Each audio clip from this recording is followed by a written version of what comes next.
Hello, Everman ISD family. I have the pleasure to be at Everman Josie Bean High School today to meet with our seniors that will have the opportunity to vote in our May 2024 election. At this time, I'd like to have them introduce themselves. I am super excited to be here and can't wait to have a conversation with them this morning. My name is Janaya. This is... I'm Daniel Espinosa. I'm Joshua Hines. And I'm Skylar Doherty. Dr. Donaldson, what is a bond election?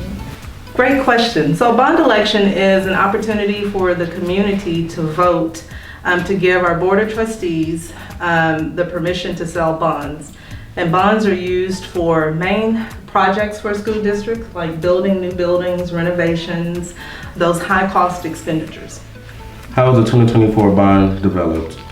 So we started with a bond committee, and that was a mixture of community members, staff members. We did have parents that were able to participate. We met several times. We were able to tour campuses and discuss the needs that we have in the district.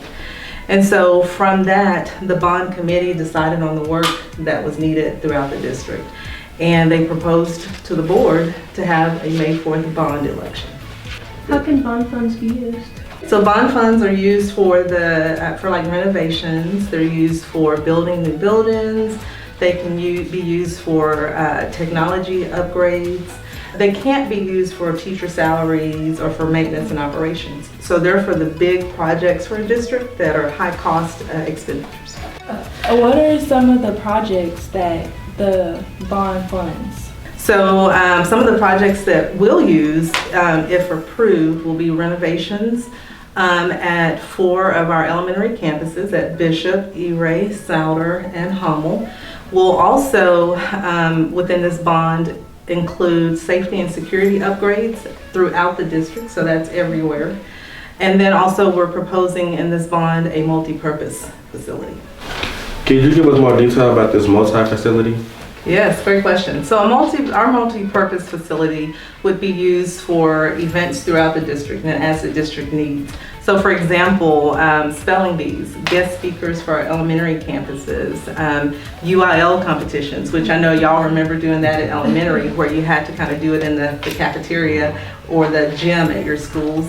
So it would be used for that. We would also use it for athletic practices, teacher training, dance practices, and any performances, and again, however the district needs it. Where would this multi-purpose facility be located? So it would be located here at the high school, but it's accessible for the district in any capacity. Great question. Why does Everman ISD need a bond? So we need a bond because walking throughout the district and touring our facilities, we saw that our facilities need upgrades, they need work. And so with that, the cost of upgrading our facilities is more than what we can do just with our general funds and fund balance. And so that's why we're going to the community for their permission to sell bonds. And they give us that permission through voting. Dr. Donaldson, what's the impact on my parents' taxes? Awesome question. So with this bond election, if approved, there will be a tax increase of 13.5 cents. When is the bond election?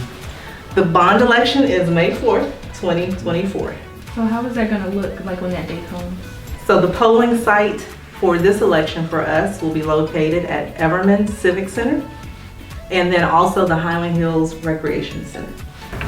Since we have prom on May 4th for the seniors, how will we be able to vote ahead of time? So there's early voting. Early voting starts April 22nd and runs through April 30th. So you could vote early then, or the polls open at 7 o'clock a.m. And so prom is at about probably 7 o'clock p.m. when the polls close. So you could do it prior to getting ready for prom. How can I register myself to vote? So to register yourself to vote, your high school principal, Mr. Pugh, is the deputized registrar. So you can complete your voter registration application. I know that your history teachers have those, and you can turn it in to Mr. Pugh. And then within a few weeks, you'll get your voter's registration card.